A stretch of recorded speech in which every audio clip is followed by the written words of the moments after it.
यहाँ बहुत बड़ी संख्या में यादव समाज के लोग रहते हैं और आपके सामने पूरे बिहार में जो बात कहे वही दोहरा देते हैं। लोगों से पूछिएगा कि जाति का राजनीति कौन कर रहा है, तो पहले उछल के कहता है खासकर जो नव यादव लोग हैं कि लालू जी बड़ा जात का राजनीति करते हैं। हम रोज कैमरे पर कहते हैं लालू जी जात का राजनीति नहीं करते। लालू जी ने कभी जात का राजनीति नहीं किया।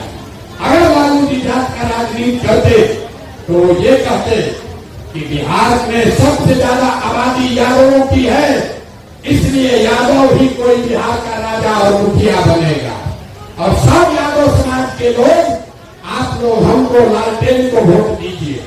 लालू जी कहां कह रहे हैं? लालू जी ये कह रहे हैं कि बिहार का राजा हमारा लड़का बनेगा और सब यादव जी लोग आप लोग हमको वोट दीजिए।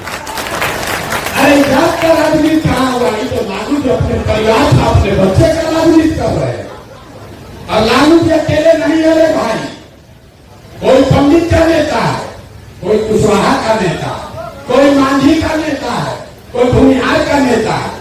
जो जिस जात का नेता है, नेता अपना और अपने बच्चे की राजनीति कर रहा है। जात में हम और आप अधूराए हैं। नेता जात का राजनीति नहीं कर रहा है। तो आपको इतने बताने आए हैं कि मेरे भाई, जीवन में आपने जात का झंडा उठा लिया, विचारधारा का झंडा उठा लिया, मोदी, लालू, नीतीश, राहुल गांधी का झंडा उठा लिया। एक बार अपने बच्चों का झंडा उठाओ, एक बार अपने बच्चों के पढ़ाई या रोजगार का चिंता करो, तभी आपका जीवन सुधरेगा। आपको अपनी जाति वाले को वोट देना है, बिल्कुल दीजिए, कोई दिक्कत नहीं, देना ही चाहिए। आपका मन है दीजिए। अपने जाति वाले को अगर दूध बेचते हैं, 50 रुपया का दूध है, अपने जाति वाले को भी बेचिएगा तो उससे 50 रुपया लेते हैं। सौदा करते हैं, आपके जाति वाला आदमी है, वो भी आपको मुफ्त में नहीं देगा। तो हम आपको इतने कह रहे हैं कि जब आप 50 रुपया का दूध अपने जाति वाले को मुफ्त में नहीं दे रहे, तो लाखों रुपया का वोट अपने जात वाले को मुफ्त में काहे दे रहे हो रे भाई? अपने जात वाले को देना है दो, लेकिन अपने बच्चों के लिए पढ़ाई और रोजगार को मांगो। अपने बच्चों के लिए पढ़ाई रोजगार मांग लो, तभी तो आपका भला होगा। और नहीं कीजिएगा तो नेता और नेता का लड़का हेलीकॉप्टर पर चलेगा और आप चाहे किसी जाति के हैं, आपका बच्चा दर दर की ठोकर खाएगा। जय हिंद दोस्तों, जैसा कि आप अभी जानते हैं कि प्रशांत किशोर जी इस वक्त पूरे बिहार में दौरा कर रहे हैं और हर गांव में जाने की, पहुंचने की कोशिश कर रहे हैं, जनता से मिलने की कोशिश कर रहे हैं। इसी क्रम में उन्होंने एक कार्यक्रम को संबोधित कर रहे थे और उस संबोधन में कुछ ऐसा कहा कि सभी भौचक्के रह गए और उन्होंने हकीकत से पर्दा उठा दी कि अभी तक जनता के साथ क्या हो रहा था और आगे क्या होगा। अगर जन स्वराज को सपोर्ट करते हैं तो सीधा इससे जनता को बेनिफिट मिलने वाली है। यही बात बताने के लिए घूम रहे, वोट नहीं मांगते। बिहार में लोगों को सुधारना ही नहीं। कुछ लोगों को लग रहा है कि प्रशांत किशोर आए हैं सुधार देंगे। हम आपको सामने से कह रहे हैं, कैमरे पर, एक प्रशांत किशोर को छोड़िए, 10 प्रशांत किशोर आ जाए तो भी बिहार सुधरने वाला नहीं। जब तक आप नहीं सुधरिएगा तब तक कुछ नहीं सुधरने वाला। नहीं तो यहाँ 5 वरिष्ठ आदमी बैठ के बतियाता है, ए भैया पढ़ाई नहीं है, ए भैया रोजगार नहीं है, खाने को नहीं है, बड़ा कष्ट में है। आज जिस दिन वोट देने जाइएगा तो ये सब बात भूला जाइए। वोट के दिन बिहार में आदमी को खाली 4 को बात बुझाता है, 4 ही बात लोगों को समझ में आती है। पहला बात, हमारा जात क्या है और हमारा जात का कौन नेता खड़ा है। तो चोर है, बदमाश है, आपका लूट कर ले गया है, आपके बच्चों का हक भी मारा है, आपको चिंता नहीं है। अपने जात वाला है तो चलेगा, लेकिन ऐसी बात नहीं है कि हर आदमी जाते पर वोट कर रहा है। अगर हर आदमी जाते पर वोट देता तो नरेंद्र मोदी को बिहार में वोट कैसे मिलता? नरेंद्र मोदी के जाति के तो लोग बिहार में नहीं रहते हैं। तो जो जात से बचा वो धर्म में फंसा।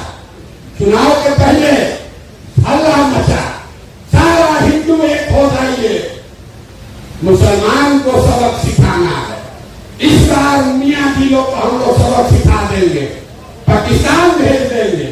सब हिंदू लोग अपना कष्ट भूल के जाके कमल पर वोट दबाया। जो दोनों से बचा तो बिहार में एक और लोग है, कहता है भैया कुछ हो जाए, जिए चाहे मरे, लालू जी का राज नहीं लौटना चाहिए।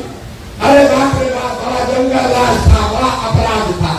भूल गया है कि जितना जंगल राज अपराधी का पहले था उतना ही जंगल राज आज भी है।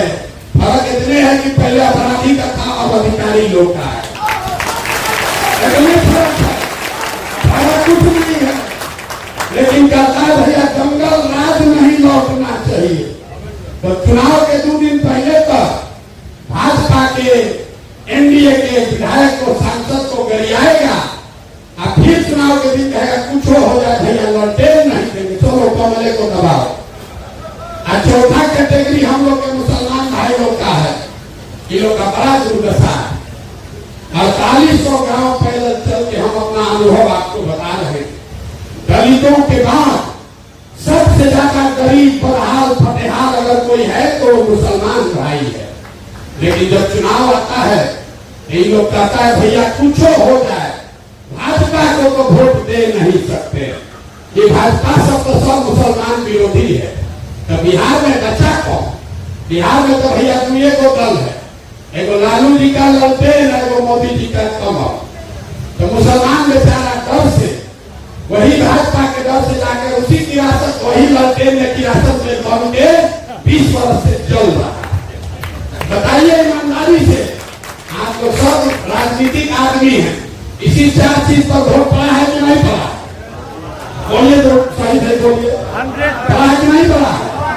तो काहे के लिए माता पीट रहे गर्मी में? भैया बिहार को सुधारिए, भैया शिक्षा सुधारिए। सही मान लीजिए कि कांग्रेस के नेताओं ने 40 वर्ष में बिहार में बड़ा विकास कर दिया। ये भी मान लीजिए कि लालू जी के राज में गरीब और पिछड़ों को आवाज मिल गई, इसके लिए लालू जी को का सम्मान होना चाहिए। ये भी मानिए कि नीतीश के राज में यहाँ पर सड़क बिजली बन आ गया, इसके लिए भी नीतीश जी का साधुवाद होना चाहिए। लेकिन अगर सबके बात को, सबके दावा को सही मान भी लिया जाए तो भी इस बात से कोई इनकार नहीं कर सकता है कि इस देश में सबसे ज्यादा गरीब, सबसे पिछड़े, सबसे